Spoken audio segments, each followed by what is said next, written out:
vous devez calculer votre risque de marché avec une méthode qui s'appelle la VAR, la value at risk. La VAR, ça parle à tout le monde? La VAR. Tout le monde va au théâtre, oui. Bon. Alors, la VAR, je suis désolé, c'est nul. Donc, la VAR, la value at risk, la valeur en risque. C'est quoi la VAR? La VAR, c'est une méthode d'estimation de perte potentielle. On veut regarder sur vos activités de marché combien potentiellement vous pourriez perdre. Alors, je ne sais plus ce que j'ai mis. Représente une perte potentielle maximale. On pourrait traduire ça. Value at risk, valeur en risque, combien potentiellement je pourrais perdre au maximum sur la valeur d'un actif ou d'un portefeuille, compte tenu d'un horizon de détention et d'un intervalle de confiance. Je vais vous expliquer comment on calcule de la VAR un an, un jour, 99%. Alors, pour savoir quel est mon risque de perte potentielle sur toutes mes activités de marché, sur mon trading book, sur mon portefeuille de trading, d'abord, il faut que je sache qu'est-ce que j'ai dans mon portefeuille. Donc, première chose, on va regarder ce qu'on a dans le portefeuille. On va faire un portefeuille très simple, on va imaginer dans mon portefeuille, j'ai une action et une oblige. Point final. J'ai une action et une oblige. Comment je vais faire pour calculer mon risque? J'ai une action et une oblige dans le portefeuille, on va dire que le portefeuille il vaut 100. Pour calculer mon risque de marché, on aurait pu faire comme le Cook, une méthode forfaitaire. C'est quoi ton risque? 8% de perte. Pourquoi 8? Parce que 8. C'est pas ce qu'on a choisi. Qu'est-ce qu'on a choisi? On s'est dit, pour calculer le risque de marché, on va regarder comment les actifs que tu as aujourd'hui en portefeuille avaient fluctué il y a un an sur une durée d'une journée. Ça veut dire quoi? On va prendre le choc de il y a un an sur une durée d'une journée. Par exemple, il y a un an, sur une durée d'une journée, l'action que tu as aujourd'hui en portefeuille, elle avait fait moins 2% sur le marché. L'obligation que tu as aujourd'hui en portefeuille, elle avait fait moins 3% sur le marché. On va se dire, si cette variation qui a eu lieu à l'époque arrivait à nouveau aujourd'hui sur le marché, quel serait l'impact? Combien ça générait de gains ou de pertes? Vous voyez l'idée? Donc je dis quoi pour l'instant? Pour calculer un risque aujourd'hui, je vais regarder des variations passées. Je retourne en arrière de un an et je regarde la variation il y a un an sur une durée d'une journée. Je me dis, si ça arrive à nouveau aujourd'hui, quel serait l'impact? Donc je prends le choc d'il y a un an sur une durée d'une journée, je rentre aujourd'hui, et puis ça va me donner un gain ou une perte. Donc je vais dire quoi? Si le choc a eu lieu il y a un an arrive à nouveau aujourd'hui, ça me générait une perte de 2 €. Alors je ne vais pas me contenter de ce choc. Qu'est-ce que je vais regarder? Mais que s'était-il donc passé la journée suivante? La journée suivante, l'action avait fait plus 1, l'oblique moins 2. Je me dis, ce choc a eu lieu à l'époque, arrive à nouveau aujourd'hui, quel serait l'impact? Et on va faire ça pour tous les jours de l'année passée. On va prendre tous les scénarios quotidiens de l'année passée, et on va se dire, s'ils arrivaient à nouveau aujourd'hui, quel serait l'impact? Si on rentre 250 scénarios sur la valeur de portefeuille aujourd'hui, ça va me donner, parce qu'un an, ça fait à peu près 250 jours ouvrés, sans enlever les week-ends. Je ne travaille pas les week-ends. Donc, ça va donner 250 gains ou pertes. Ça va?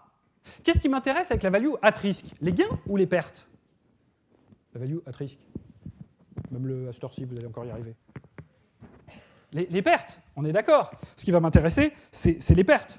Donc qu'est-ce que je vais regarder? Je pourrais regarder la plus grosse perte. Alors on pourrait regarder la plus grosse perte en disant j'ai utilisé tous les scénarios de l'année passée, je les ai appliqués à la valeur du portefeuille aujourd'hui, et la plus grosse perte, le scénario de l'année passée qui générait la plus grosse perte, générait une perte par exemple de 10. Et je peux dire mon risque de perte potentielle c'est 10. Ça vous va?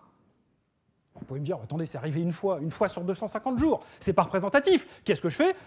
Comme dans toute loi statistique, on retire les extrêmes, j'enlève la plus grosse perte. Ok, donc on regarde quoi? La deuxième plus grosse perte, ça vous va?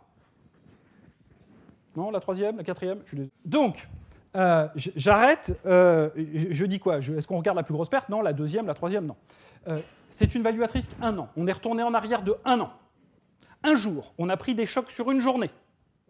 Et on s'est dit, s'ils arrivent à nouveau aujourd'hui, quel sera l'impact? 99%, c'est notre intervalle de confiance. Ça veut dire quoi? On ne va regarder que 99% du passé. Si vous préférez, on va retirer 1% du passé. On va se dire, il y a 1% qui est arrivé, enfin, il y a des choses qui sont arrivées qu'1% des fois, on les retire, c'est pas représentatif. Alors si je retire 1% de 250 observations, ça veut dire quoi? Je retire 2,5 observations. Entre guillemets, je vais le simplifier, je ne vais pas prendre je vais pas prendre la plus grosse perte, ni la deuxième plus grosse perte, mais je vais prendre la troisième plus grosse perte. Je simplifie, ce n'est pas exactement ça, mais c'est l'idée. En gros, je retire les deux plus grosses pertes et je vais prendre la troisième plus grosse perte et je vais dire, c'est ça mon risque. C'est ça ma VAR. Vous voyez l'idée? Alors, comment ça se lirait? Si je vous dis, j'ai une VAR 1 an, 1 jour, 99% de 10 millions.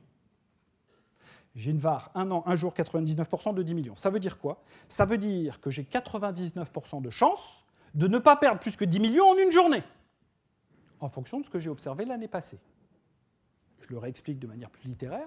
J'ai 99% de chance de ne pas perdre plus que 10 millions en une journée, en fonction de ce que j'ai observé l'année passée. Dans l'autre sens, ça veut dire que j'ai 1% de chance de perdre plus que 10 millions en une journée, en fonction de ce que j'ai observé l'année passée. Ça va? Vous voyez l'idée? Tous les jours, on calcule la VAR. C'est une obligation réglementaire, ça veut dire que tous les jours, il faut qu'on regarde tout ce qu'on a en portefeuille. Et on regarde comment ce qu'on a aujourd'hui en portefeuille a fluctué il y a un an sur des durées d'une journée. On se dit si ça arrivait à nouveau aujourd'hui, quel sera l'impact? On retire les deux plus grosses pertes, on prend la troisième. Okay. Si vous estimez un risque de perte potentielle en une journée de 15 millions, il vous faut au moins combien en fonds propres pour absorber cette perte potentielle? Au moins 15, non? Si en une journée, vous pouvez perdre 15, au moins 15. Alors, d'abord, il y a une première chose. Le régulateur, il ne vous avait pas demandé de calculer de la VAR un an, un jour, 99%. Le mec, il avait dit, je veux du 10 jours. Ça veut dire, je ne veux pas des chocs sur une journée, je veux des chocs sur 10 jours. Plus important. Donc, il dit quoi? Déjà, vous sous-estimez le risque.